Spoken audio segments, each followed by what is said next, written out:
Point After Podcast with your host, Julien Barnett.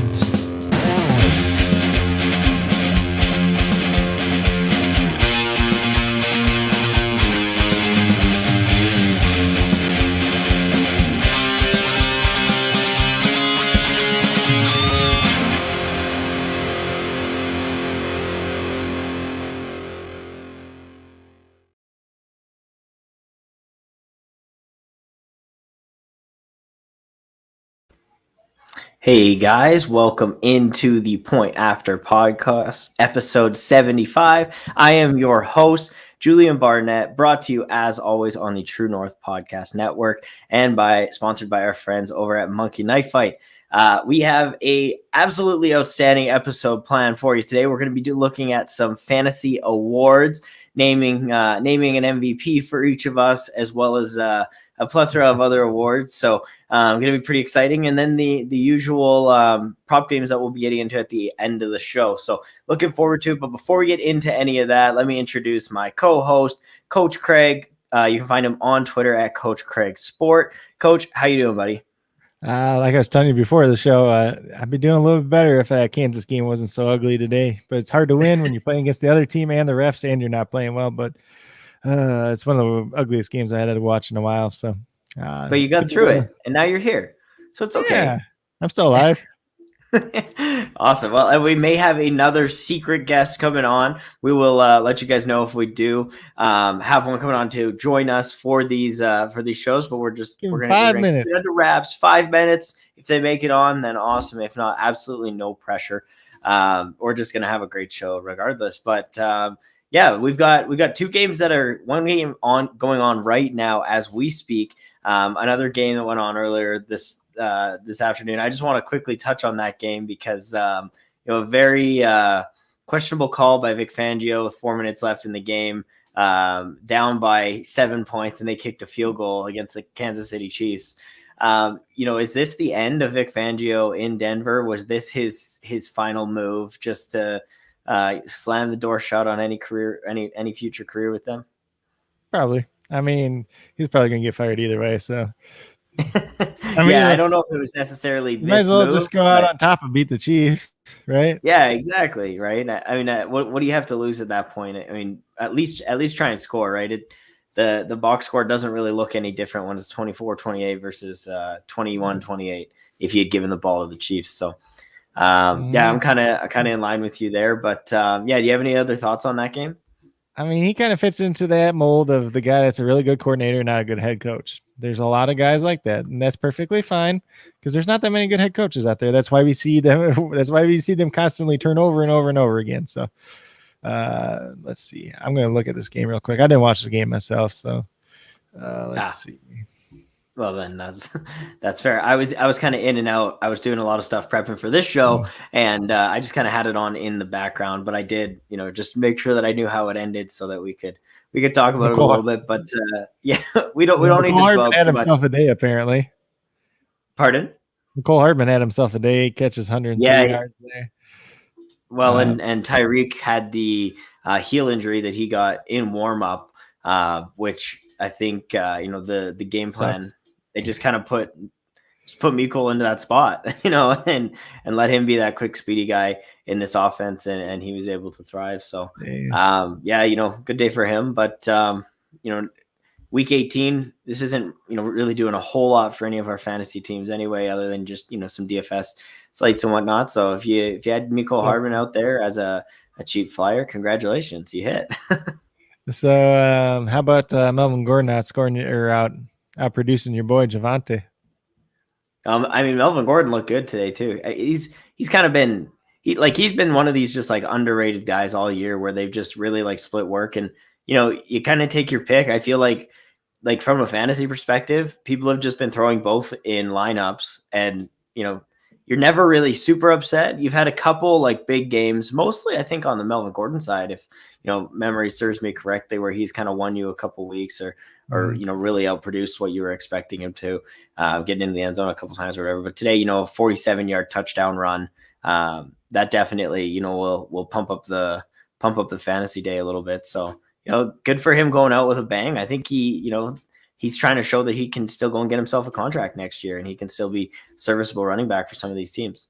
And everybody kind of acts like he's dead, like that he's this big injury prone guy. He really hasn't missed that many games in his career due to injury either. Like he sat out the 1 year because he wanted the contract, then he lost his job because of it essentially. But I think he's still got some gas left in the tank. I think he can still play a role somewhere, but it might not be a lead back. But we're talking about this award, so let me just ask this question. If you were somebody that drafted Javonte in like the 5th, 6th round or something, are you disappointed this year because he never really took over that role? Well, I think it kind of depends on what your expectations were.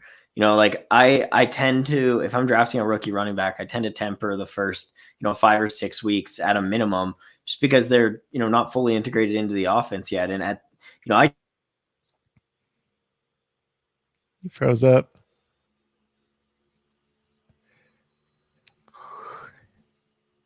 Julien is frozen.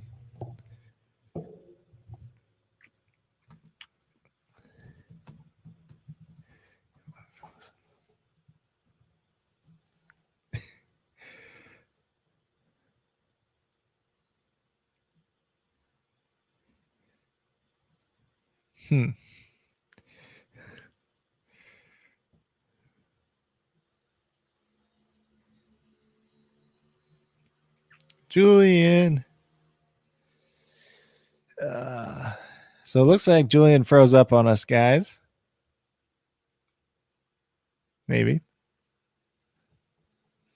And he's gone. So we'll give it a second and see if Julien gets back here. So I do see Dan up in the comments. So Dan, you scared Julien away. He froze up as soon as you said something. Nice hat. Yeah, I stole it from you. But we're going to be talking some awards here. We might have a secret special guest coming on as well. We'll see if Julien gets back here sooner rather than later as well.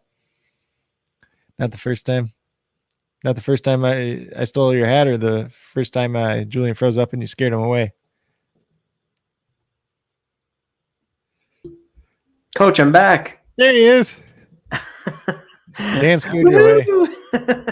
I don't know what happened there. StreamYard kept kicking me out, saying I couldn't establish an internet connection, even though I've got like a billion tabs open. So I don't know. Dan, nice to see you hitting up the chat, keeping Coach company. I'm not sure what you guys said while I was. Yeah, there you go. It's nice. Good Viridian, good little Viridian Global segue there. There we go. Point after, True North, SODFS. Yeah, I'm all right. So now that we're back, Coach, let's get started into our official. What was the answer to the question, though? Well, I did a full explanation, and now I got to go back and do it all again. So, you had asked me about Javonte Williams versus Melvin Gordon, correct? Was that the question you're still answering? So pretty much the question I asked is, if you drafted Javonte in the 5th, 6th round this year, are you disappointed in him?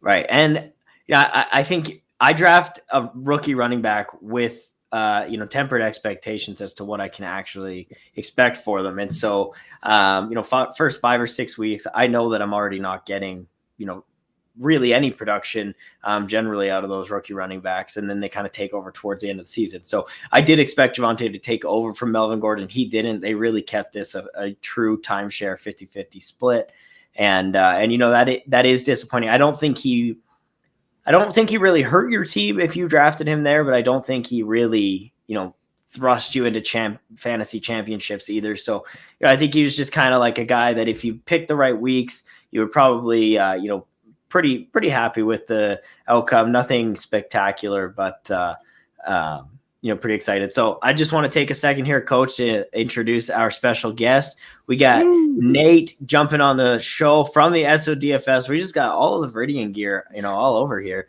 Nate, how you doing, brother? I'm good, man. How are you guys doing tonight? I'm doing fantastic, and I'm even better now that I get to see your face. It has been a minute, hasn't it? It's been a couple of weeks, so I'm very thrilled to be here. Well, I appreciate you jumping on here last minute for us. I'm not going to put too much pressure on you with any of these awards because you quite literally didn't know you were jumping on this show until maybe 20, 30 minutes ago. So no sweat if any of these you're stumped or don't have anybody at the top of your list. But we'll get into it. We'll save the MVP for the very end. Just because it's the fun one, it's the most exciting. But we're gonna start with the Fantasy Letdown Award. Somebody who you expected some big things from out of this season, and they let you down. So I'll start, Coach, because I think this award is pretty obvious for me, and it's Allen Robinson. I thought this guy was a tremendous value. Kind of going as the wide receiver. 12, 13 in drafts at the beginning of last year. And he certainly has decimated some fantasy teams, looking like he, sorry, let me just pull this up here. Yeah. He just 5.5 targets a game in his 11 games this year. And just 6.5 yards per route run, which is, absolutely awful. Darnell Mooney was the only guy who could get anything going in this offense, outside of David Montgomery on the ground game from time to time when he was healthy. So, I blame a little bit on Matt Nagy and this coaching staff and the way that this offense ran as a whole. It kind of just looked broken. But, if Darnell Mooney was able to get it done, Allen Robinson just could not, seem to muster anything. And, it was a big fantasy letdown. Coach, who do you got? So I'll say that about Allen Robinson too. He is wide receiver 83 in PPR. He only had 2 games over double-digit points all season, and they were just above 10. And I have a couple theories about this too. Obviously, he's never been a big separator. Justin Fields is not somebody that throws with a lot of anticipation most of the time. So open in college, open in the pros is a little bit different. We've seen that with other guys like Tua last year as well. So that could be part of the struggles. But I also have a conspiracy theory that he didn't want to get franchise tag, and he just kind of was like, screw it this year and just kind of put half his effort into it and just was like, whatever, I'll get paid this year and then go on to the next team next year because he didn't want to be there. No, that's my theory at least. I don't think you can rule it out. Who am I to say that's not true? Put yourself in A-Rob's shoes. Nate, where are you at? You can't go against that too much, though, because Mooney had a fantastic year, especially in terms of target share and things like that, even though he went back and forth with Andy Dalton and Justin Fields. So I don't go against Coach Craig too much there, man. There's there's a little bit of method to that madness for sure. The guy that I am super disappointed in is Chase Claypool. I was very high on 3 sophomore wide receivers. It was T. Higgins, it was Chase Claypool, Brandon Ayuk. Higgins came through late in the year. Ayuk had a decent year. Deebo Samuel obviously shined in San Francisco. But for me, Claypool was the big dud for the Steelers. I knew he was a risk going into the year because Ben Roethlisberger's arm, it's shot. He's old. He can't throw like he used to as much as he wants to. He can't throw the deep ball. He doesn't trust his offensive line. So for me this year, it was Chase Claypool. We always, in terms of DFS, we look for that upside, and Claypool is almost like the Tyler Lockett of the Pittsburgh Steelers. He's a big upside guy, and he's going to let you down sometimes, but this year the upside just never came. So for me, it's going to be Chase Claypool. Yeah, I love that selection. I just want to ask you, Nate, going forward, right, if Big Ben's out of there, if say they get a QB upgrade in Pittsburgh, are you back in on Chase going into 2022, or are you kind of wary after this year? I think it just really depends a lot, man. That offense is going to lean on Najee for sure. Deontay is obviously going to get the underneath targets, and we even see Ray McLeod come out, and do some decent stuff at the end of the year. He's had 8 targets in the last, I think, 4 games straight. So Claypool, I think, is talented. It's just going to depend a lot on the situation and which quarterbacks come into play in Pittsburgh, because we know Ben won't be back, but who do they bring in? Do they fall into a second tier type of quarterback? So it's pretty subjective at this point. Yeah, for sure. Coach, got anything to add to that? So at this point in time, I don't know, what quarterback do they realistically add that's an upgrade over Big Ben at this point in time? That's the real question. You're not going to get Aaron Rodgers. Aaron Rodgers doesn't want to go with that offensive line. There's no way in heck, and their defense isn't what it used to be. I don't think Russell Wilson's going to want to go there. I don't think he's not a Pittsburgh guy, anyways. You're never going to convince Sierra to go there or whatever. But so random. He's right. It's his wife. You're right. Coach though. been I reading mean, People's Magazine, man. as soon as Julien said that, I'm like, who do I see going there? And then I was like, I can't picture anybody right now, so I can't really answer that question accurately. So you're looking No, at totally. you're looking at a rookie quarterback, or you're looking at a Jimmy Garoppolo or like a Jameis Winston type. Are they really upgrades over Big Ben? Probably not. Winston might be for the deep ball, but I mean that's If there's no line, it's neither here or on. there right now. Yeah, come I mean, on. at that point, it's all just speculation anyway. right. You know, we're just We have picking no and- idea. Exactly. So And it's will- gonna be a fun offseason, man. But definitely one to keep an eye on. I love that call. He's he wasn't a guy that I was super high on, but I know a lot of people who were very, very disappointed. Yeah, I think it's in more of Chase a personal thing, man, because I was just so high on him. I had him in redraft leagues, and I was big on him coming in this year. And I even in the back of my head, I was like, he's gonna let me down, and he did. And All right, well, let's move on to something a little bit more positive. Fantasy pleasant surprises. So, Whoa. Coach, I'll go to I you didn't get a first for letdown. this one. I didn't get a letdown. You don't need one. They're all a let down to you.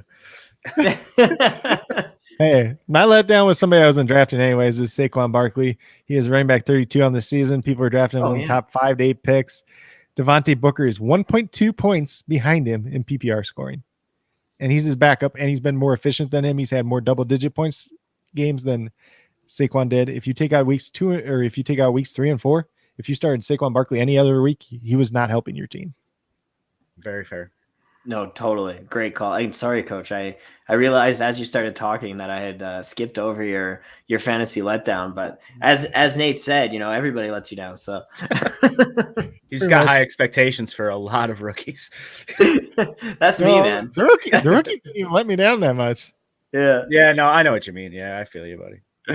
No, We're but just giving you a Saquon hard is a good pick here, and he's a pretty interesting player of note here because he was coming off of that injury, and there was kind of two sides to the conversation this year: is he going to be able to return to that elite form, or is he going to be limited? And we saw him get injured a lot again this year, re-aggravate and just be held out of games, and ultimately, if you drafted him, you really hurt your fantasy team. So I love that call.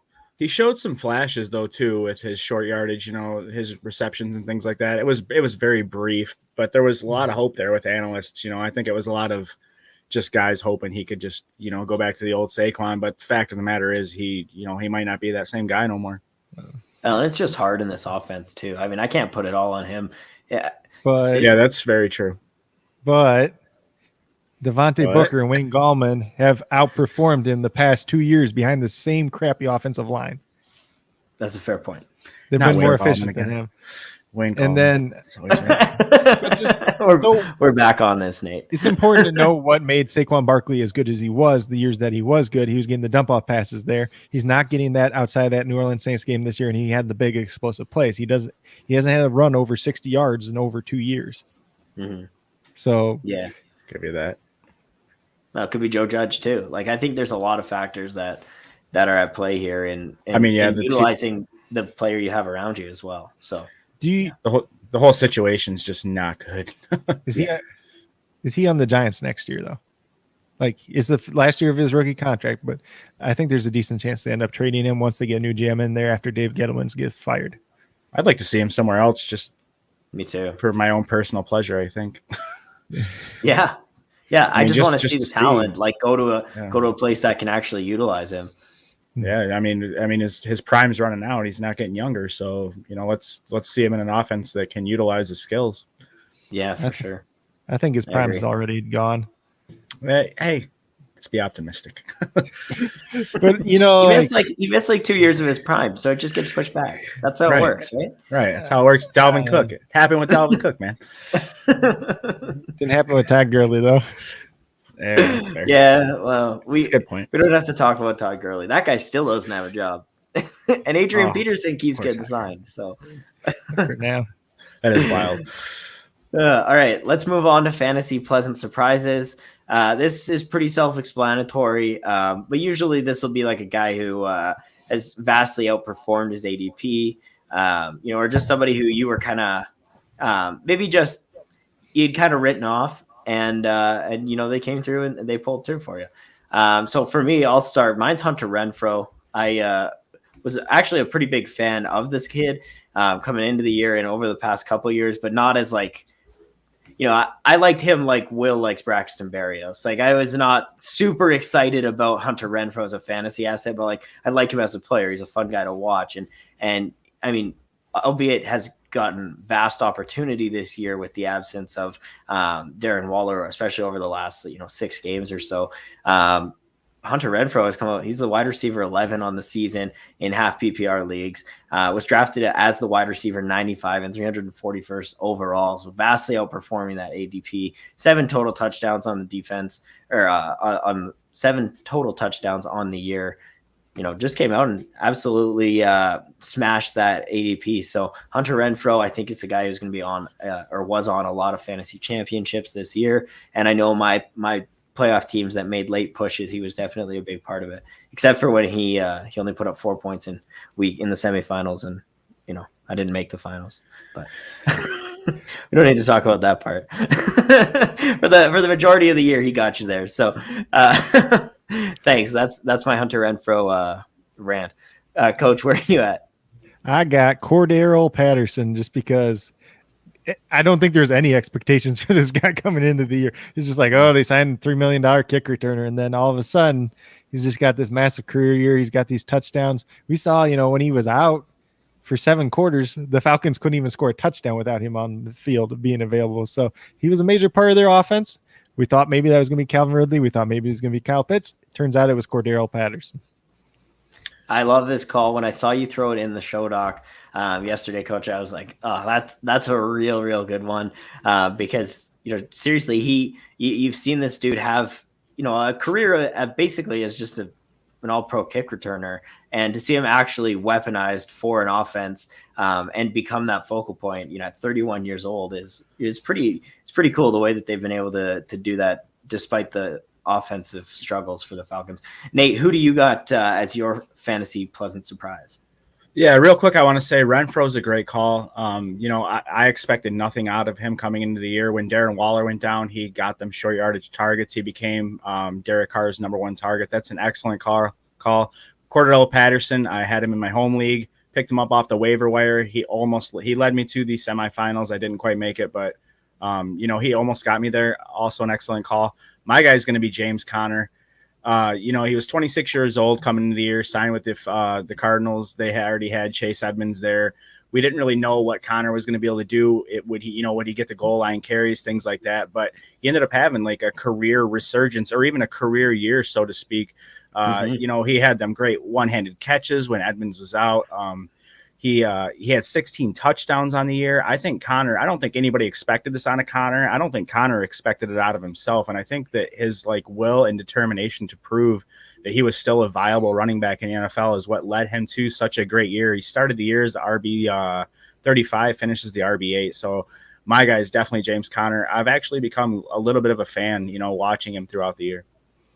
No, that's a fantastic call as well. And one of the guys that I wanted to bring up as an honorable mention. It's actually funny you say that because I have in my home dynasty league, good buddy of mine is he said at the beginning of the year, I'm rebuilding, I'm going to sell off all these assets. He made it known to the whole league, and his team was just built of all these odd and end pieces. And I ended up beating him by just a few points in the semifinal or in the for the 3rd place game because he had James Conner, who was just the core piece to his team. Again, Tyler Lockett, some of these older players who you just didn't really expect to blow up, absolutely lit it up. So James Conner was, I think one of those guys who's going to be on a lot of fantasy teams as well, championship teams, because that touchdown number is 16 total touchdowns is just absurd. And I just want to ask you real quick, Nate, do you think what he did this year was enough for him to re-sign there in Arizona?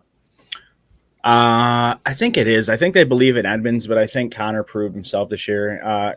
He definitely played his ass off, man. And if they don't believe in that, then I'm not sure what they believe in. I think he had a fantastic year, and if I was in charge of that team, which obviously I'm not, I think I would want him around.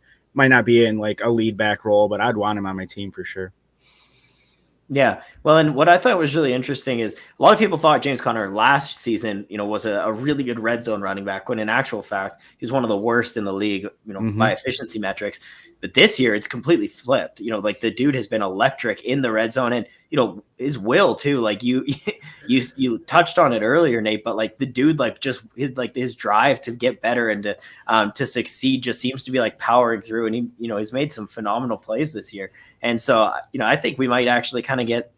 I think Chase Edmonds might resign too, and both these guys kind of take a discounted price tag, and we see this offense flow through Kyler Murray and utilize these weapons that they have all over the field. Yeah, I love seeing that character out of a player, man. That's half the reason I fell in love with Matthew Stafford. It's why I'm still a fan, even though he's not with Detroit. It's that hard-nosed quality character of play, man. So, yeah, I'm all about James Conner for sure. Yeah, I love it. We got a question here I just want to ask real quick because I think it's a great question. How high will Rashad Penny move up in your rankings? This is I genuinely don't know. I don't know how to answer this question. It's tough. That's so tough. I mean, he's a free agent next year. It's all going to depend on where he goes, and extensive injury history. He put together a 4-game stretch when we have 3 years of him being injured prior to that. How much can you really hold? How much weight can you really hold in that 4-game stretch? So I guess, Coach, I see you making a face over there. Where are you at? I mean, you bump him up. I think he probably goes back to Seattle. That's probably the best case scenario, but I just can't trust him. Like, he's a guy, if I owned him, which I have no shares, if I had him in Dynasty, I'd be selling him off as soon as I could because I don't trust it. Like, if you can get a late first round pick for him in the rookie draft, do that every day because easy. Yeah. I think the price tag is closer to a second right now. Like no one's buying Rashad Penny for a first at this point in the offseason. You're probably right because if you were a big Rashad Penny truther, you probably just held on to him for forever. Or until the point that he's lost all his value. Man, I took over 2 orphans that actually both had Rashad Penny on them. And I was trying to move this guy a year and a half ago. Couldn't move him in any of these leagues. And I almost dropped him. This season, I almost dropped him just to make some waiver claims. But the team was so bad that I was like, well, whatever. Running backs are hard to come by. If he gets healthy or whatever, maybe he can do something. And now I'm I want to move him, but I just can't imagine anybody pays more than a mid-second for him. And even at that point, can you be happy with that out? You're moving back basically 5 or 6 spots in the draft from where you would have drafted him in his rookie draft, and you lost 3 years worth of production. So it's always been hard for me to buy into Seattle running backs, and obviously that's probably the case for a lot of people. Dan and I had a segment a couple weeks ago, and obviously this is daily fantasy sports and not season long, but he recommended Rashad Penny, and I shit on him big time. And then Penny put up the best numbers of his career. So 125 yards, 2 touchdowns. Yeah, putting recency bias aside, I know that's not going to be a long-term thing. I know this isn't sustainable with Rashad Penny. But I do think there's, there's some belief there. But for me, I'm just not about it. I want nothing to do with it. And it's nothing to do with Penny. It's more of that Seattle offense and the direction they're going in right now. No, that's so fair. And especially if they lose Russ, I mean, what's this offense even look like, right? Exactly. It's just ugly. All right, guys. Are we all good here? Fantasy Pleasant Surprises? All right, Let's move on to our RYWRB, the Rookie You Were Right About Award. This one, Coach, I want you to go first because I know you're quite passionate about your rookies, and then Nate will go down to you. I'll round out this segment, but Coach, take it away. So the one I was right about is Trey Sermon. He did literally nothing this year. He was my RB16 in last year's class. That's right, 1-6 RB16. I was never a believer in this guy. He had a couple good games at the end of the year. It took him 6 games to beat out Master Teague, and then we saw what Trevion Henderson did at Ohio State this year and beat out Master Teague in a game and a half. So that should tell you enough right there. Comes in, doesn't fit the system. Off topic a little bit, but Kyle Shanahan and John Lynch, they are not on the same page because they drafted Trey Sermon and Aaron Banks. And those were picks by John Lynch. Kyle Shanahan goes in, he sees these guys, and he's like, these guys don't fit my system at all. So they were trying to teach Trey Sermon how to rerun and everything. But you trade up for this guy in the 3rd round. You say he's going to be like your main running back. I know everybody's drafting him at the end of the first round in rookie drafts when Michael Carter was sitting right next to him, and you could just have Michael Carter. It would have been a lot better for you. But okay, so loses out to a 6th round rookie in Elijah Mitchell. Jeff Wilson Jr. is my boy, but he had a torn meniscus. He came back a couple weeks early. It was probably 85%. And he's still behind him. Then to Michael Hasty, a 2nd-year undrafted free agent out of Baylor that wasn't even that great in college, behind him as well. So like, it wasn't a good year. It wasn't looking good. Then he ends up on IR by the end of the year too. So it's just, there was such lofty expectations for this guy. There was people drafting him in redraft in the 7th round. What'd this guy do for you? Nothing. Absolutely nothing. Well, is this a takeaway about rookie running backs, or is this just a takeaway about doing your research? I think it's a takeaway for doing your research, expectations for rookie running backs, and not overreacting to like a 2-game sample size in college too. Like the guy had 2 really good games. They were just, nationally televised games, so everybody saw them. But even had an injury history before that, whether it was back at Oklahoma, the national championships game at Ohio State, it was like the second play of the game he got hurt. So I was never in because of the injury risk. I was never in because of the style of running that I didn't think was going to translate well to the NFL either. And he didn't have that top end speed either. Yeah. Yeah, no, that's fair. I was not a big Trey Sermon fan myself. Did not have him as RB16, but I will admit the Twitter hype train that was surrounding him, it did sway me a little, as we got a little closer to the end. And the next segment we'll get into is rookie you were wrong about, but I'll talk a little bit more about Elijah Mitchell in that segment. But I was just not a believer in him either. So really, I was kind of looking at this offense as there's not a whole lot of options, and if you traded up for this guy, you're going to use him. And I was certainly wrong in that aspect. So sucks on that part, but I'm glad that I don't have a whole lot of Trey Sermon shares or anything. I wasn't like super bought in to him as a prospect. So lucky me. Nate, where are you at with this rookie you were right about? I just want to say real quick, Coach, I 100% agree with you. I also have 0 Trey Sermon shares. I was also not in on him, but just playing a little bit of a devil's advocate role here. I think that, a lot of the San Francisco, the running back situation there, we all knew we were hesitant on. And then, there was a lot of injuries there, like you mentioned. So I don't know. I do think Sermon was an absolute failure, quote unquote, but that only was because of the hype train Twitter built themselves. You know what I'm saying?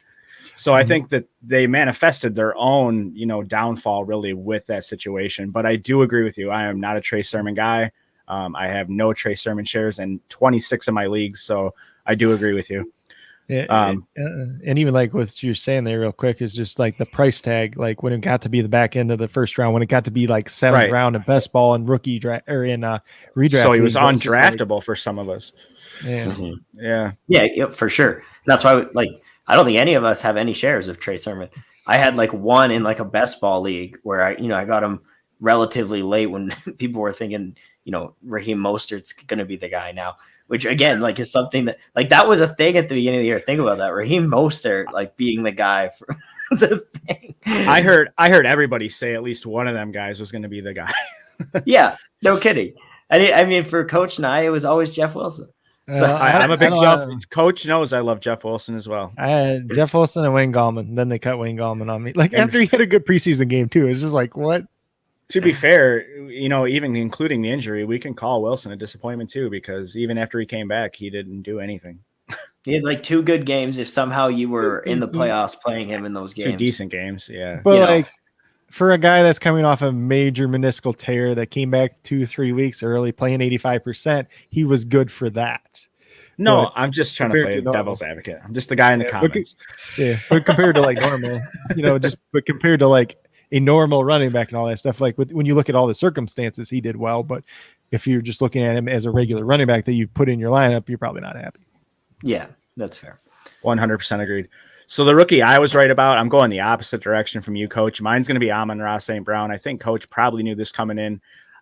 This wasn't a failure to me. This was a huge win because for some reason, I can nail down my rookie wide receivers coming into the year, but that's the only position I'm any good at with NFL scouting. I nailed down T. Higgins, Ayuk, and then Amon-Ra this year. And I didn't see a lot of guys really high on Amon-Ra coming into the season. But, before I started at True North, I was also doing some NFL scouting reports and things like that.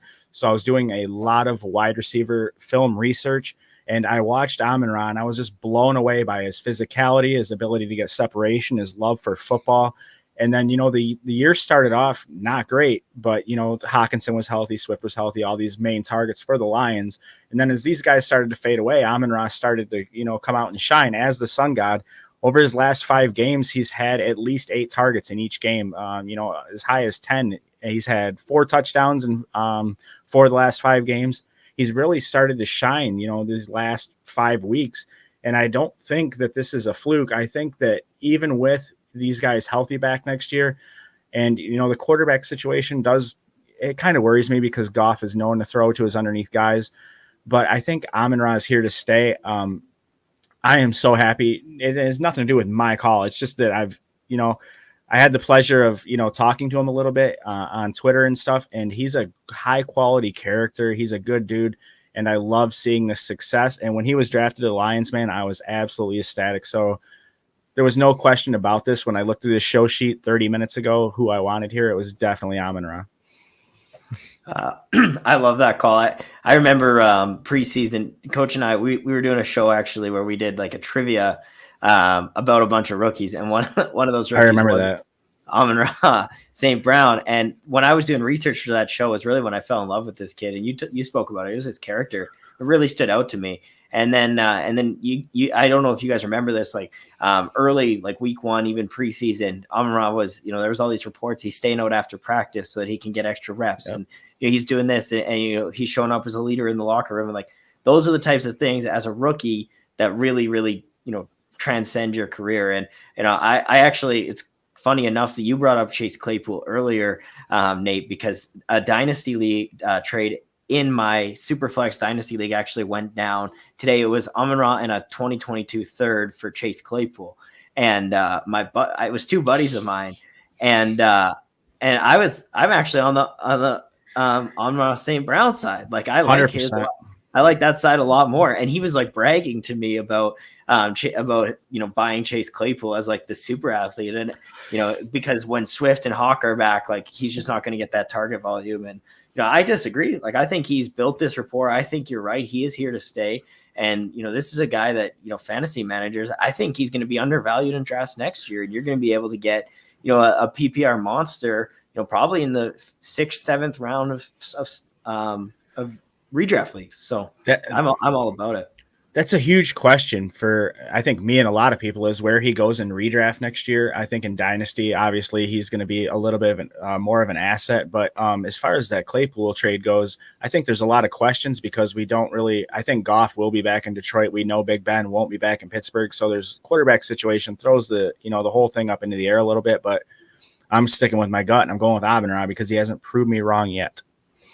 And I tend to lean to the guys who get volume over big plays. Like, I've just always, in a I like that PPR format, right? Like, I want the volume, right? Big plays are great, but like, I'd rather have a guy who gets me like 12 points every game of the year than a guy who goes out and gives me 3 points and then 21 and then 4 and then 6 and then a big game. Like, those games really hurt your fantasy lineups. So, yeah, I 100% agree.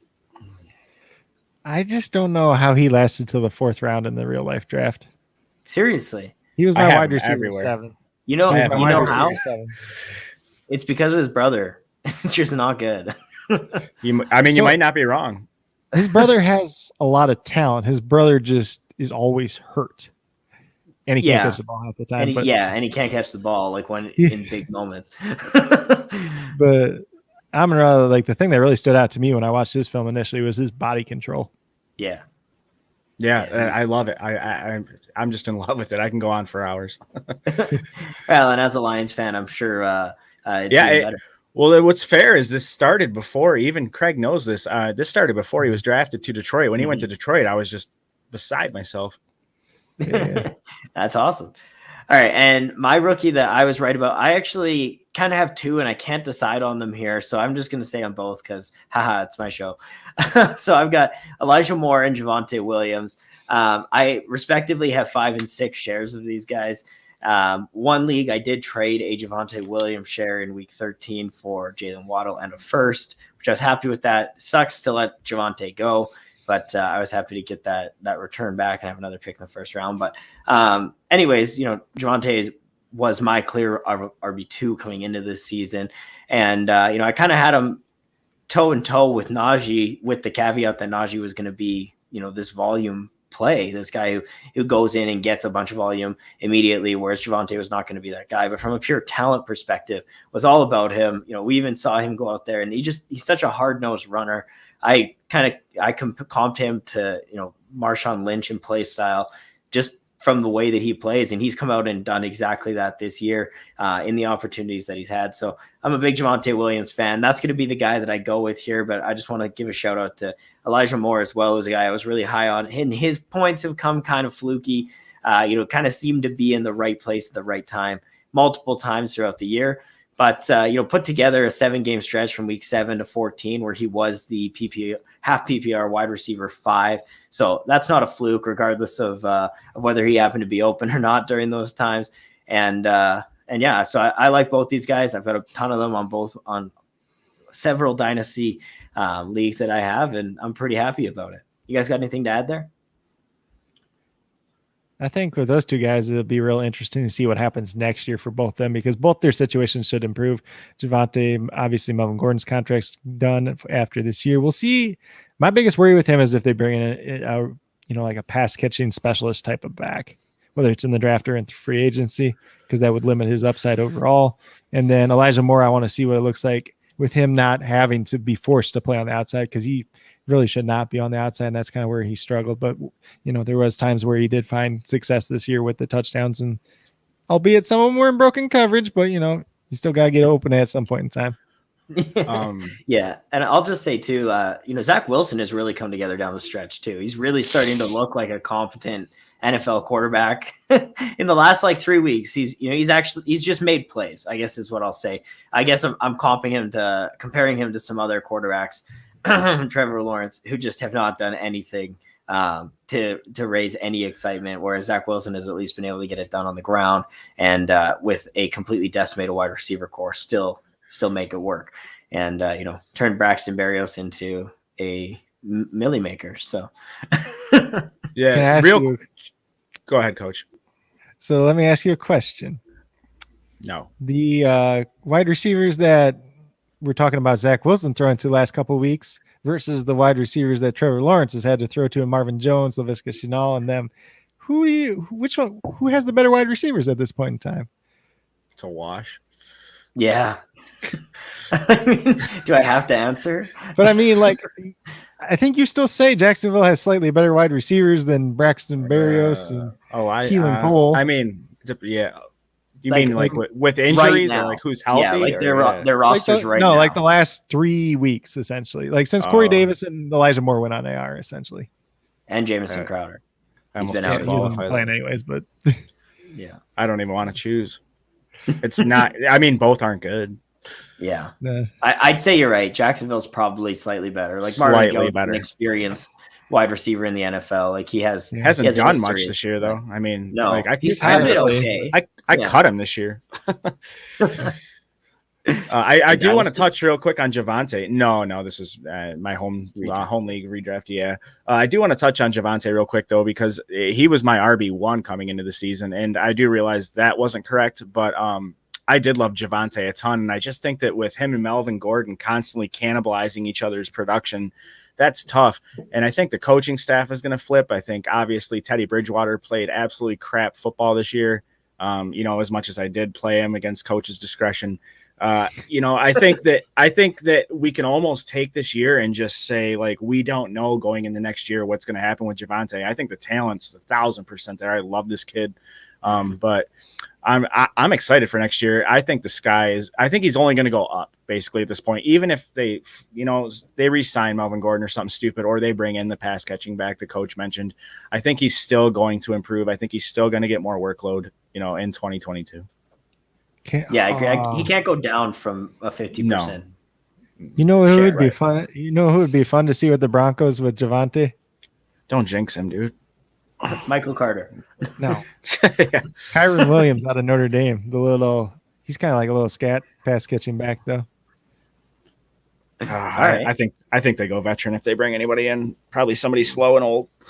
They probably bring in Amir Abdullah. Your guy Rex Burkhead around.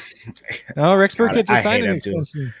Well, he also $330,000 bonus if he gets 130 yards this weekend. He's gonna do it too. Watch. He probably will. I mean, good for him. All right. Do we have anything to add here on rookies you were right about? We went through everyone, yeah? Nope. Yep. Yeah, we went through us all. All right. Just want to make sure after the mishap earlier, I got to make sure that we get everybody. That's fair. Here we go. All right. So rookies you were wrong about are RYWWB. Oh my goodness. Try and say that 10 times fast, guys. Rookies you were wrong about. I'll start. I had two. I alluded to one of them earlier. I'll be short and sweet with these. Just players that I didn't buy the hype, didn't buy what the Twitter hype train was selling. And that was Jamar Chase and Elijah Mitchell. Jamar Chase hadn't played for a whole season. Is just a physical specimen in college. And as much as I love that, I didn't see that translating. I didn't see him being the beast of an athlete that he was in college against true NFL cornerbacks and linebackers and stuff like that. But he has been absolutely phenomenal, broken pretty much every rookie record possible, just lights it up with his former LSU quarterback, Joe Burrow. This guy is the real deal. And I am so sad to admit that I was so wrong on him. I have no dynasty shares. Only had a couple best ball shares this year that I had taken just in case he was good. And those are the leagues that I happen to win my best ball league. So take that for what you will. Jamar Chase has been absolutely fantastic. Coach, where are you at? So I joked around on the sheet I put up, never wrong with the laughing face, but this was kind of tough because, for me, I put Jalen Waddle down just because he's better than I thought he was going to be. He's my wide receiver 4 in this year's class. A lot of it's come because he's gotten all this production. He's gotten all this volume. So it looks really good on paper too. So he has a chance to break Anquan Bolden's rookie reception record as well. So a little bit of shouts out to him overall. He's been better than I expected. I'm interested to see what it looks like when they have some other weapons around him, because, maybe if Will Fuller was healthy this year, then what does this offense look like? He's probably not going to get as many targets in that type of situation. Maybe some of the targets might be more valuable, stretching down the field. It's going to be really interesting to see what the Dolphins look like in the coming years, whether Tua's the quarterback or not there. I know some of you guys do love Tua, but they have some problems there too with the offensive line. They just keep drafting guards. They keep drafting tackles to play tackle that need to play guard in the NFL. And it's kind of a problem, but without going too far down that rabbit hole. And then I'd probably say another one that I was wrong about too is Ramondre Stevenson, because just like at Oklahoma, he had the good blow up games against some pretty bad defenses. He had the great preseason, obviously. I had a couple shares of him just that I was able to get late in, rookie drafts, because it's not like anybody was super, super high on him. But, I had him slightly above Trey Sermon in my rookie running back rankings. He was probably 13, 14 or so. So it wasn't the highest on him, but he's looked decent at times so far this season. Yeah, no, I agree. I mean, Ramondre Stevenson's a really good call, because he's actually one of those guys that I wasn't really in on at all. And I did end up with a couple shares after just after some conversations. We actually had Pat Fitzmaurice on our show, and he was hyping up Ramondre Stevenson on that episode. So I went back and I watched a bunch more film, and I was able to get him in the Warrior Bowl this year. And I rode him for a few weeks, but the thing is, he just wasn't a consistent fantasy option. But when he got in, he got that full volume. He did actually look really good on the field. So I love that call as well. So Nate, sorry, go on, Coach. What I was going to say too, just the biggest thing for me is he was that bigger back. He he was a heavier running back at college, but he never ran with that toughness and that power at Oklahoma. So that was the biggest concern for me. That's why I had him ranked so low. And then all of a sudden he starts doing that in the preseason. I'm like, oh, well, this guy might actually be something now. Mm-hmm. Yeah, he's actually using that big body to his advantage. He's not just like trying to tiptoe around guys, which is what we saw a lot in college. Yeah, I think Stevenson's a really solid call. It didn't even cross my mind, honestly, when I was sitting here jotting down these notes a little bit ago. Stevenson's an excellent call. I was kind of running out of time, so one of my first thoughts was Travis Etienne because I drafted him in so many leagues, and he obviously went down early in the preseason and was out for the rest of the year on IR.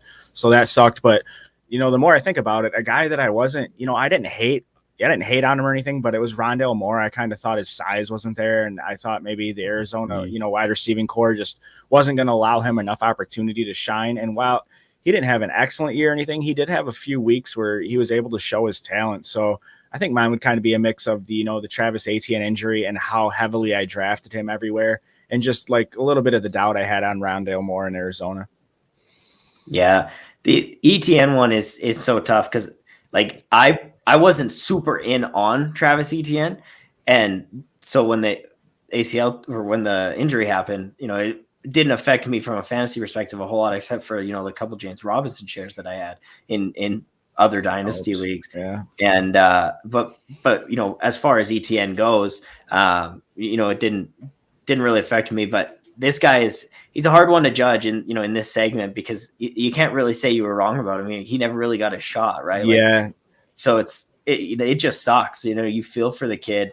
Never really even got a chance to come out and play in the NFL, and is now going to be coming back from pretty serious injury. Yeah, it was more of just like a personal bias thing I had where I had ATN in a bunch of these leagues. I had, Cam Akers in these startups, and it was just like this combination of, I started the league, started a lot of leagues in the hole this year, man. So it's a little bit of a personal bias thing, but I was also unfairly low on Rondale Moore. I think, like I said, he's going to have better opportunity next year to show himself. Yeah. Yeah. I like that call as well. All right. Oh, you know what? I just thought of more rookies I was right about. There's got to be about 40 of them. This is actually a pretty good year. Rashad Bateman's another guy who comes to mind. I'll throw him out there. And then Kyle Pitts. Yes and no. You were Pitts right or my wrong? mind. Wait. You were right or wrong about Bateman. I feel like Bateman's disappointed a lot of people. I don't know. I feel like he missed the first 8 weeks of the season.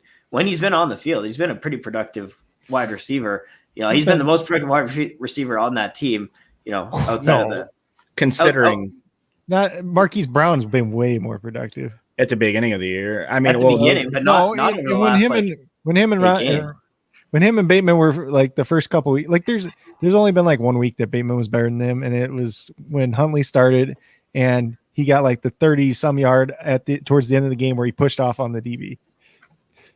Man, it's the Mark Andrews show now anyway. So Mark Andrews certainly is the Mark Andrews show. I think we can all agree on that. He was my MVP before I was a little bit late getting my lights and stuff turned on.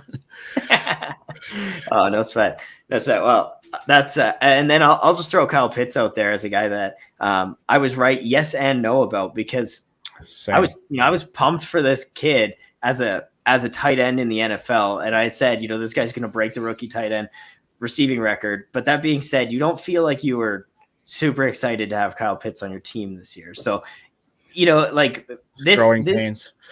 Well, I think what you said earlier, Nate, the hype train that was created around this guy made him self-implode. He was phenomenal, but off of what a tight end has ever done as a rookie in the NFL, especially in that offense, outside of Cordero Patterson that could just not move the ball and, losing Calvin Ridley a few games into the season. And then, kind of the main coverage gets shifted down to Kyle Pitts. What he was still able to do was really phenomenal. Just from a fantasy perspective, we were expecting the best rookie tight end season ever to have ever happened, and for him to, blow everything out of proportion. And so I will say, me personally, I can own up to that. My expectations for him as a fantasy asset were, I think, too high, even though he still hit my expectations as a football player. He didn't reach where I thought he'd be as a fantasy asset. And that's because of the touchdowns. I mean, you only scored 2 touchdowns on the season, even though you have 1,000 yards receiving, it doesn't quite get you there. So it was Absolutely, Sorry, because I was just going to say it's absolutely the lack of pay dirt. Yeah. I mean, if he scores 7 times, like we're looking at like a top 2 or 3 tight end this season. He would have been phenomenal. So, let's see. Coach, what do you got to say to that? So, how many more yards does he need to get tomorrow to break Ditka's record? Let me do it. Do you already have it pulled up? I don't know if you're asking like a hypothetical question. No, I'm just asking. Do I need to Google this real quick? Yeah, Google it. Because I personally, this is gonna sound bad, but I personally hope he doesn't break Ditka's record. Like, just because like everybody's gonna blow up so much about it, and like the fact that record stood for so long, and Ditka did it in 14 games too. He needs 59 yards. That's pretty phenomenal. 59 yards. Ditka's record is 1,076 yards. So Pitts needs 59 yards to pass the record. Yeah. And I think Ditka was the highest drafted tight end ever before Kyle Pitts. I think he went number 5 and this overall. was also this had to be back in the era of like the 14 game seasons. It was or something, games. Yep. Yeah, it was definitely way, a lot less than 18.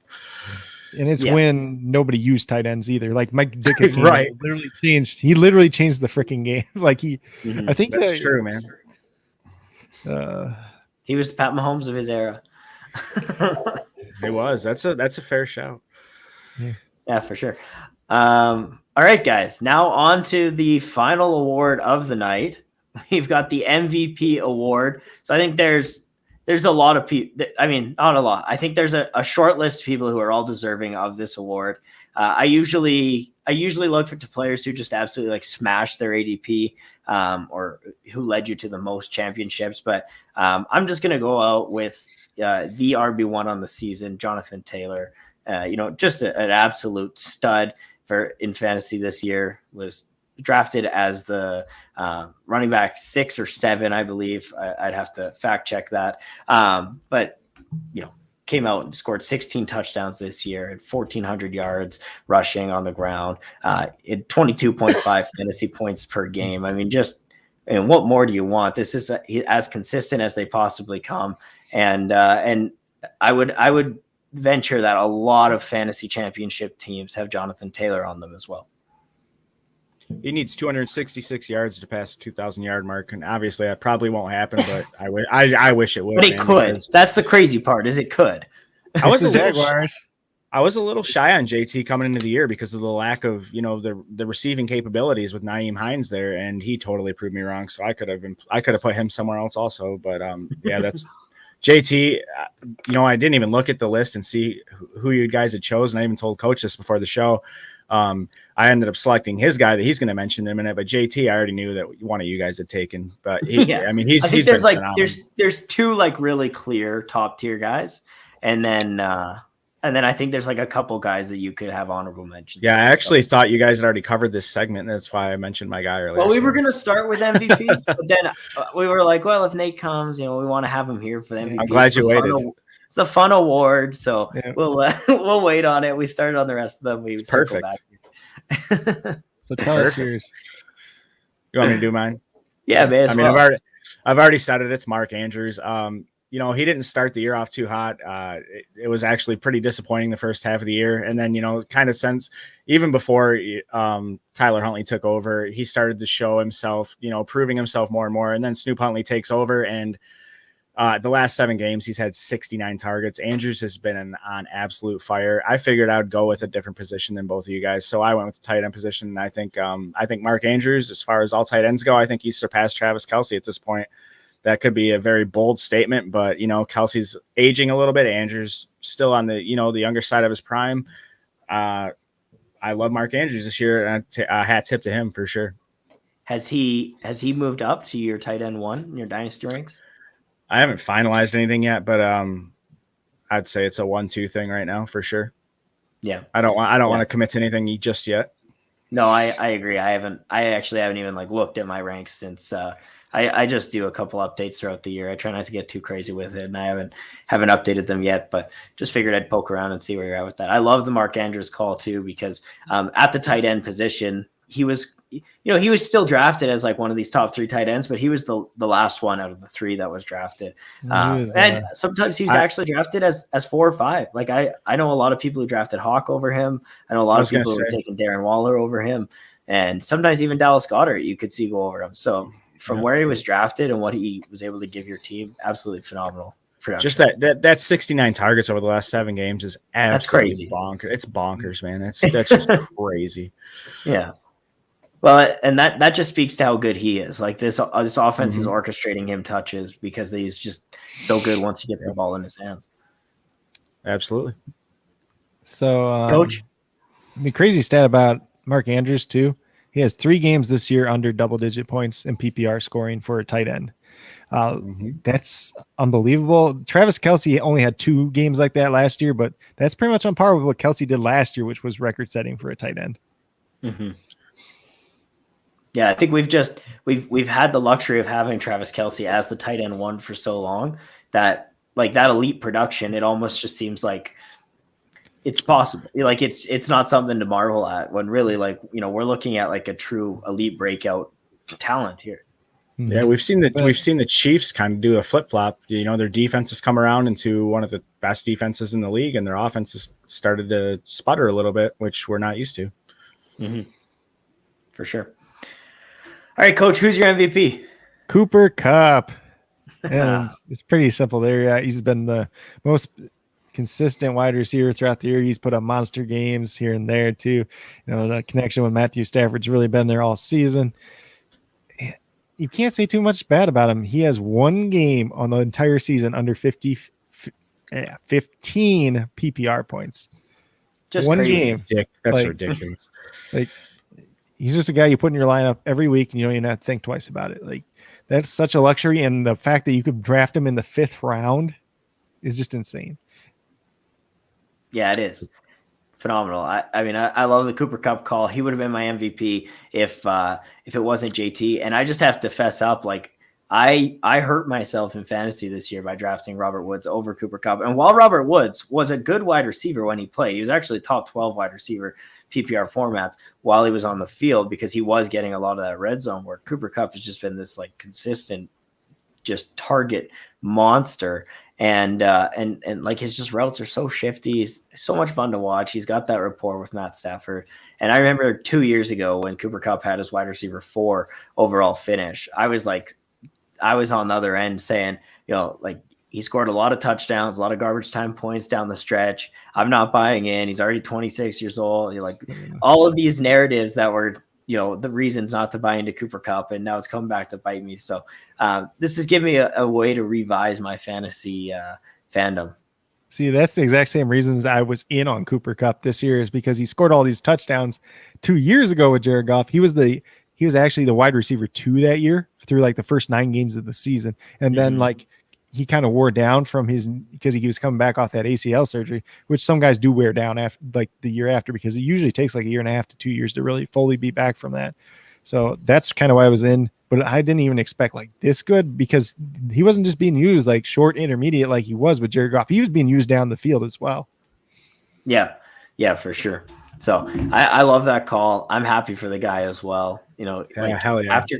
After coming off of an injury like that, to have like not just like an electric fantasy season, but one of the greatest wide receivers seasons ever in the NFL is phenomenal, and you just love to see it. So happy for the guy. I'm looking forward to continuing to watch him throughout the playoffs here, and hopefully he can be part of that playoff push for the Rams. And like, is there a world where Cooper Kupp, or let's just throw Jonathan Taylor into the mix too? Like, could either of these guys be fighting for the league MVP at this point?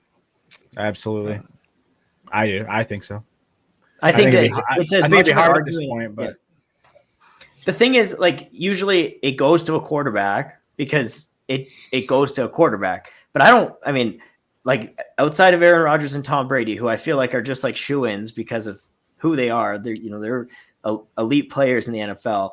But I just feel like they've kind of played at their level. Like, this is what they do on a consistent basis. They really haven't been like this, like super electric players, like whereas Jonathan Taylor and Cooper Kupp, what they've been able to do at their respective positions is absolutely phenomenal. Where would the Colts be without Jonathan Taylor? Let's be real. I could see the league giving it to Cooper Kupp just as, a little bit of something different. And, especially because he's only 139 receiving yards away and so many receptions from breaking 2 different records. And I think he's going to break both of those this weekend. So I think, the NFL could give it to him as a kudos for doing so, even though it's a longer season. Same quarterback, Matthew Stafford. He's going to break Calvin Johnson's record, which I hate to see it, but I also do love Kupp quite a bit. So I think the NFL could give it to Kupp. JT, I'm a little unsure of, without that 2,000 yard mark, which I don't think he'll hit, but I think Kupp's a possibility for sure. Yeah. Coach? It's hard for Jonathan Taylor because we saw what Derrick Henry did last year and not get it as well. And like we kind of already mentioned in here, it's a quarterback award, and these writers that vote for it, and they're just old school. Like, it's just an old school thing where people are going to favor the quarterback more. I mean, there was, what was it? Was it a year or 2 ago? You could probably make a case that Aaron Donald should have been the MVP of the entire league. Like, he was that fair. good. Like, he was that good at, and dominant at his own position.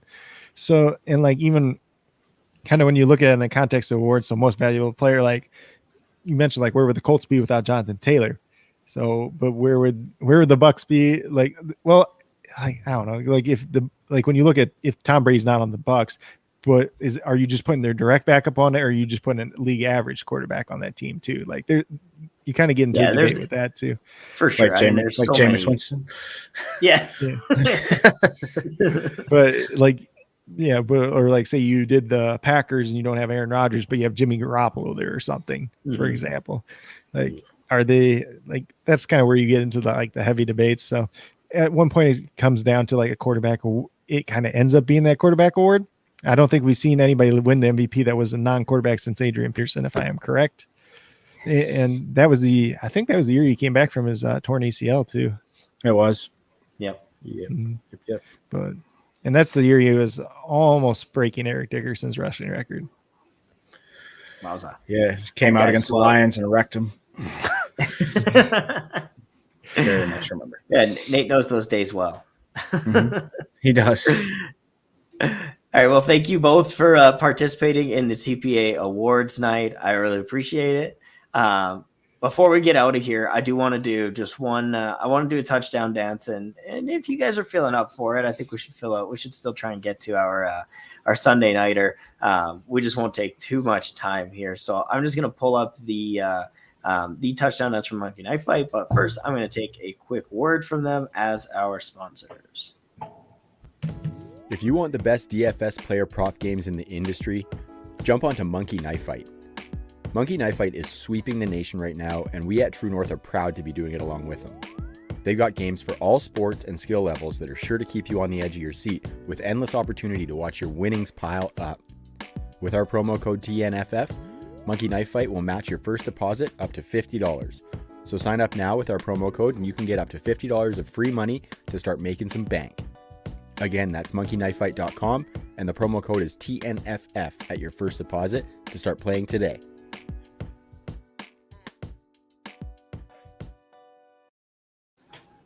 All right. And we are back. So last week, Coach, we had the Pittsburgh and the Cleveland Browns game. We did not hit on that touchdown dance. Unfortunately, we were close. We got 1 out of 2 that we needed. But we had, I'll pull it up here. We had Njoku scored in that game, as well as Harrison Bryant, and then Najee Harris scored the touchdown, and Deontay Johnson as well. And then the rest of it was field goals. But fortunately for me, I did hit throughout the day on some of those other ones, so we got a little bit more money to wiggle with tonight on this touchdown dance. Was last week the one that we did? Was last week the one that we did the Cardinals and the Cowboys too? No, we never did that one because we didn't know if James Conner was going to play. Oh, we talked about it, I think, right? Yeah, we talked about it. If he was going to play, put him in the lineup, and he did score, if memory serves me correctly. So I hope you guys listened to us on that one. What? James Conner didn't play last week. Oh, yeah, you're right. That wasn't last week. You know what? What? I said Michael Gallup was going to score a touchdown, and you did say that, but you didn't say it on air. You told me pre-show, and I'm pretty sure I said that on the air too. I'm pretty sure I said it on the air too. But then you're like, he's not safe enough to do it. Pretty sure you told me. You told me you had 100% exposure to him, so that was a bad call. I did, but he caught a touchdown and tore his ACL. And then he got injured. That was like in the first quarter too. Like that, like he could have gone on the touchdown catch. He could have had 30 points, man. But this game we're looking at is the Chargers at the Vegas Raiders. The Raiders are 3-point home underdogs. Who are you guys looking at here? I think for me, like Austin Eckler sticks out like a sore thumb. He's a guy who I have to have as a touchdown scorer on this slate. But when you look at the rest of this Chargers offense, Joshua Palmer, Jalen Guyton, Keenan Allen, Mike Williams, all these guys have scored touchdowns through the air in the over the course of the season in the red zone. So really it could be any of them. Are you kind of inclined to go two players on the other side and just have Austin Eckler? Or do you think you want to gamble a little bit and go for the higher upside in the Chargers? Nate, I'll go to you first. Oh, we lost Nate, but he's back. There he is. That's fast. Oh, you're muted. My computer's fast. I just didn't open a new tab. My bad, guys. No, that's all good, Nate. I'm not sure if you heard me. I just said to me, Austin Eckler sticks out like a sore thumb as a player that I have to have on this touchdown dance. But the rest of these Chargers are kind of hard to gauge. Are you kind of inclined to go with double Chargers here and just one Raider, or do you think you would be more likely to go the other way and maybe lock up Josh Jacobs and like a Hunter Renfro or possibly Darren Waller, who's supposedly coming back this week? But I don't feel too confident in it. I do think one of those tight ends score. I'm just not sure who it would be. So which way do you lean here? Say, well, we've got Austin Eckler locked in. Who's your next pick? Yeah, it's got to be Eckler, and then for me, it's probably going to be. Oh, that's so tough. This is brutal. Man, I almost do want to go with the tight end, but I think I'd probably go Keenan Allen. What do you think, Coach? I don't feel good about it. So the thing is, I'm trying to remember what the whole situation is with Nate Hobbs, the rookie slot corner for the Raiders. He got arrested on DUI, so I assume he's not playing this week. So that would favor Keenan Allen. So I do like him there some. Casey Hayward's probably going to shadow Mike Williams. I'm trying to play this all out in my head here. Yeah, I'm pulling up some actual stats now.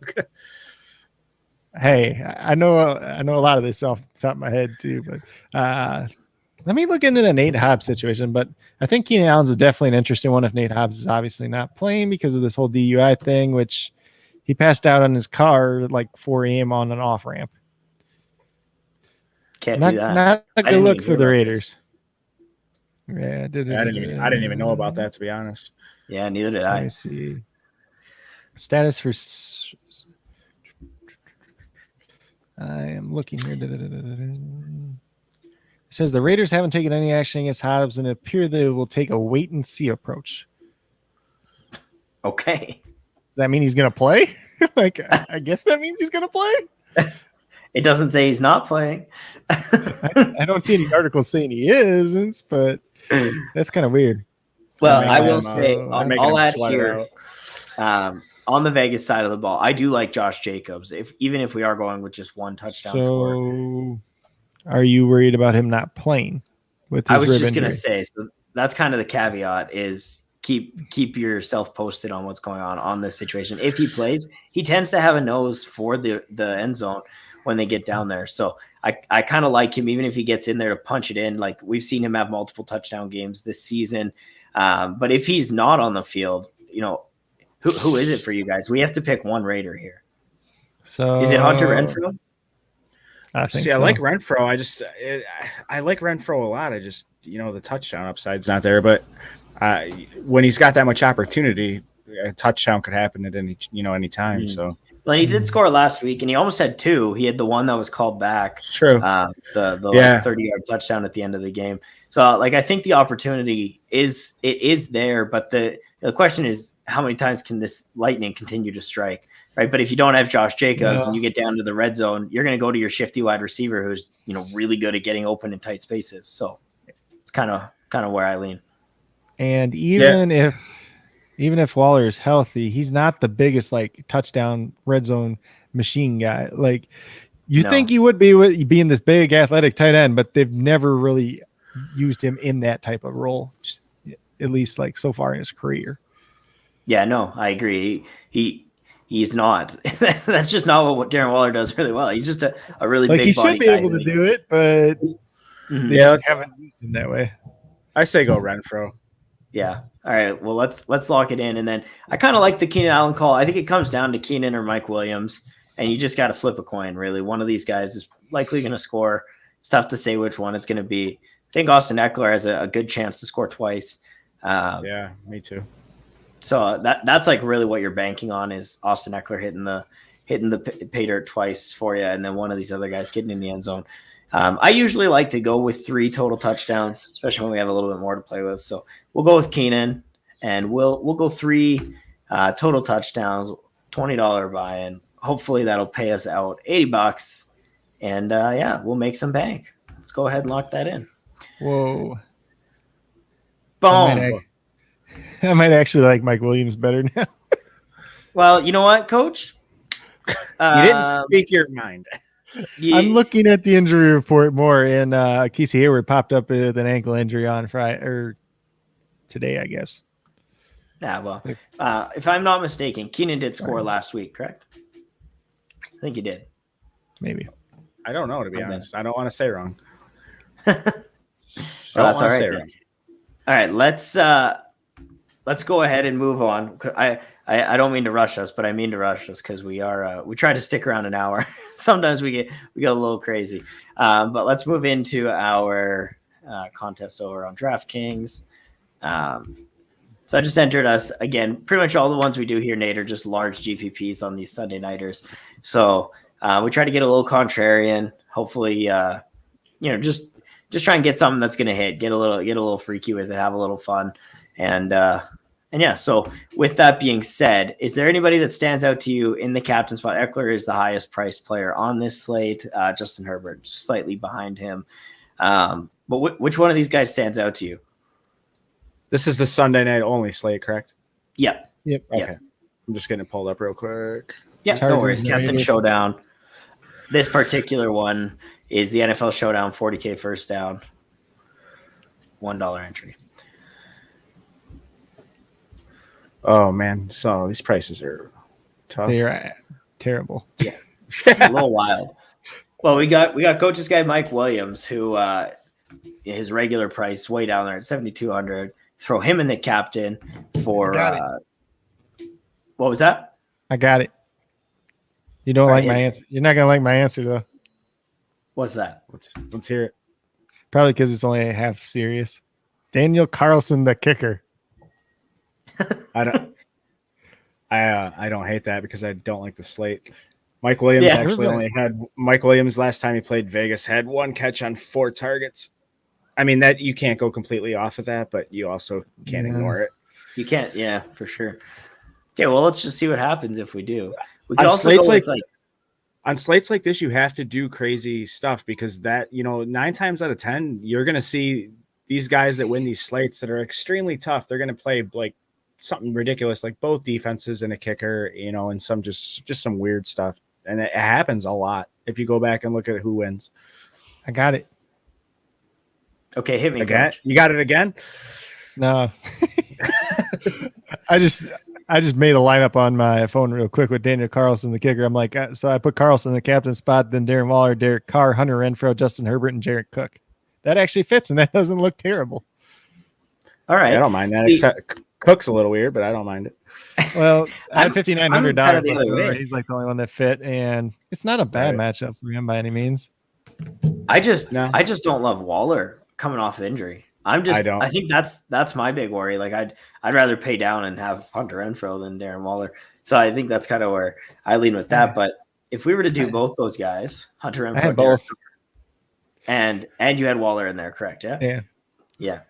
And just Waller's what's it look like if we throw Eckler and Herbert? We still got $3,500 to wiggle with there. Let me see. We go Raiders TST or Foster Moreau. Hold on. And Waller's got 2 games on the year over 100 yards, a total of 2 touchdowns.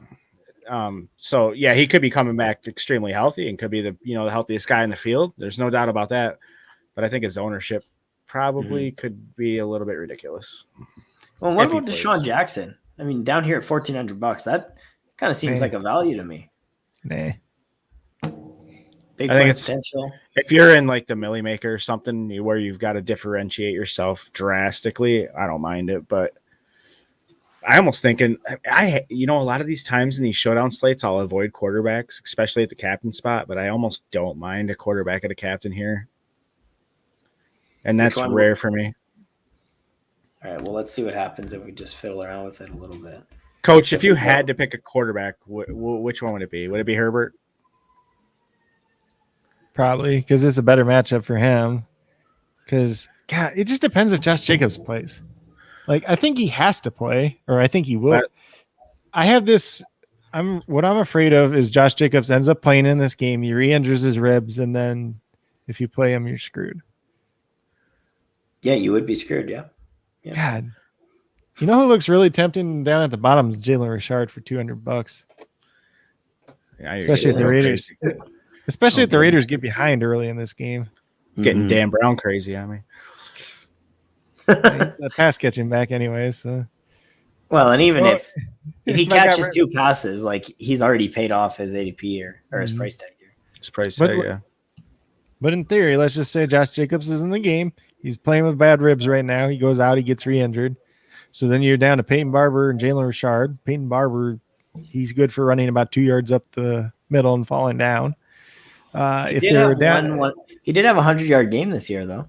Yeah, against the Dolphins. When the Dolphins, it was against the Dolphins when the Dolphins defense couldn't stop the run to save their lives because Raekwon Davis was on IR at that point in time.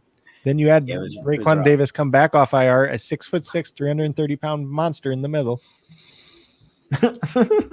I actually kind of like this lineup we have built. If we could plug somebody in here decent, like Foster Moreau or Desean Jackson.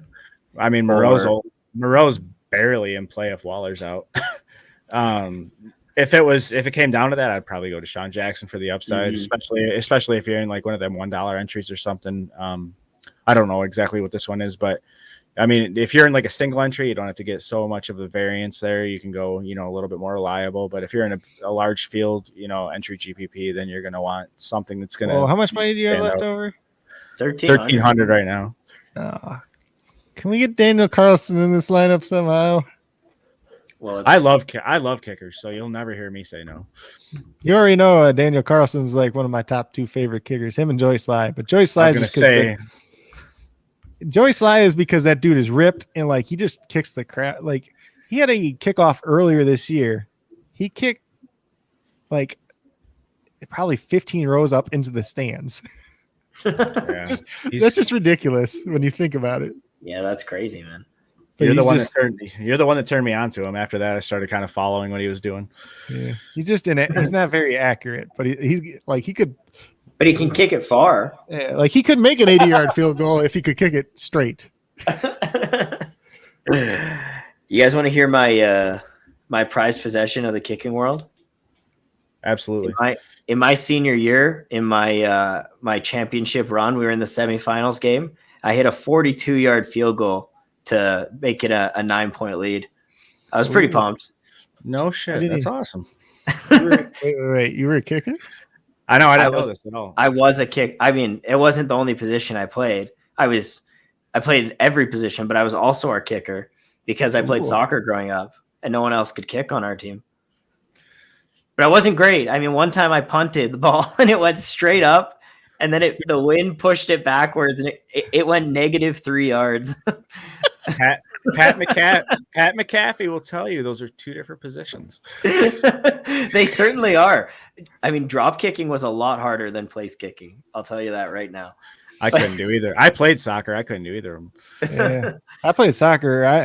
I punted. I would have been the punter in high school, but I was hurt too much. To be the punter?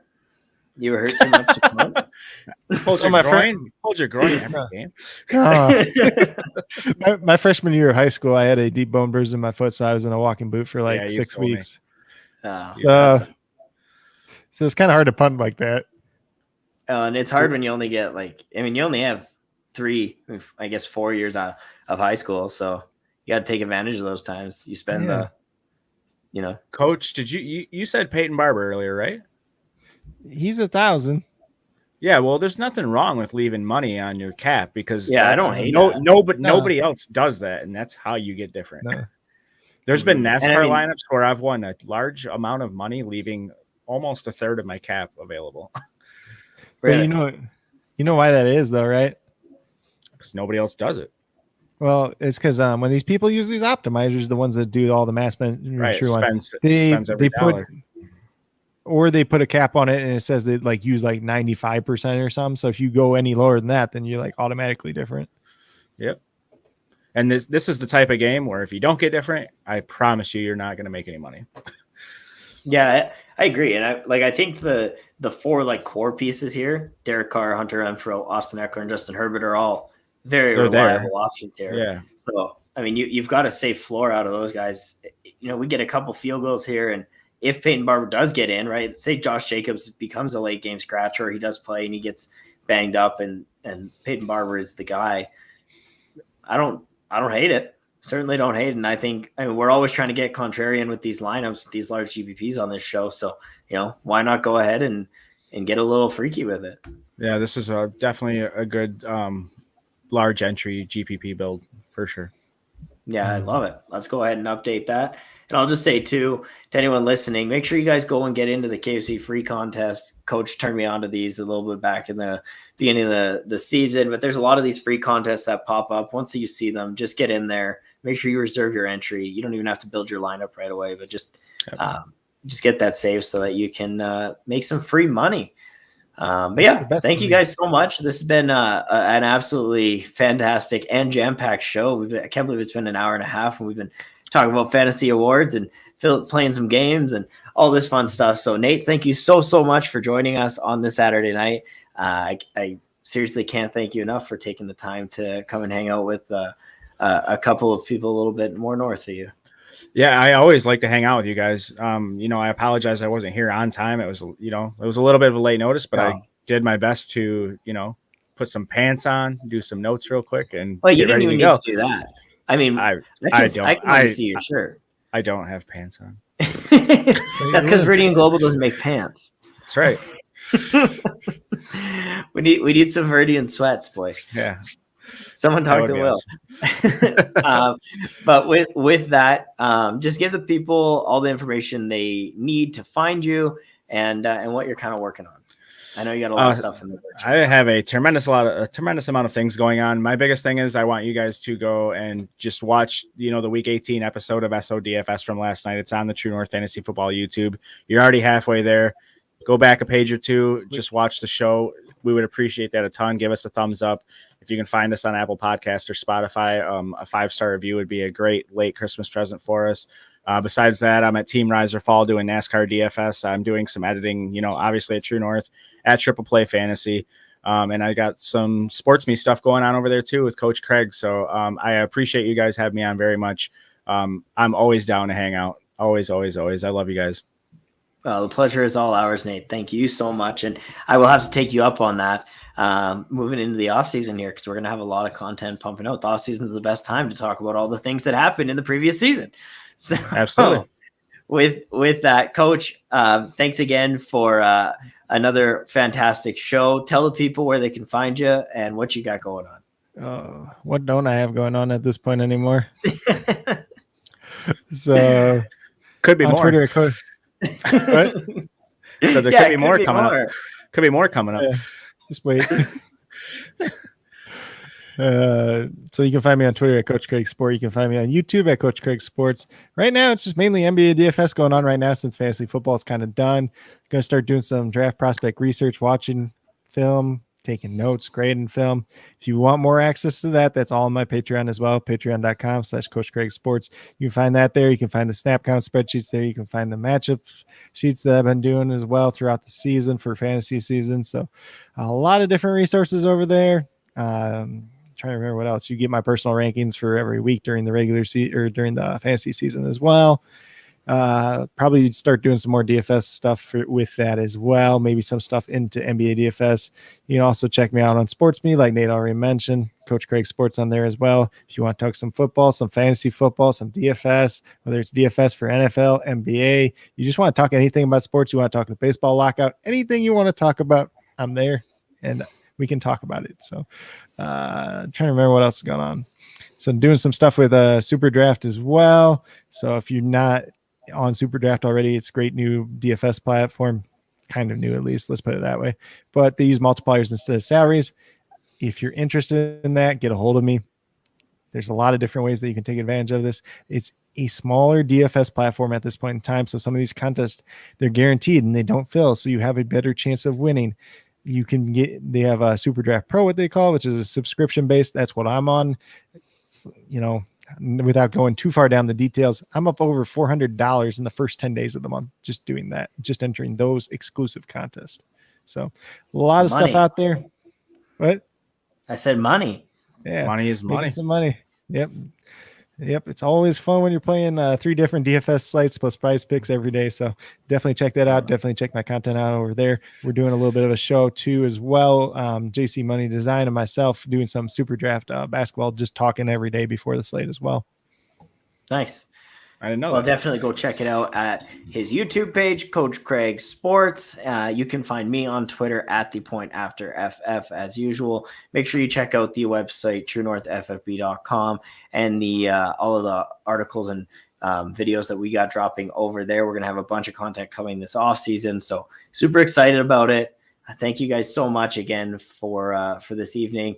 This has been an absolute pleasure, and to everybody, have yourselves a fantastic night or day, depending on what time you're listening to this. I can't thank you guys enough for checking us out. See ya.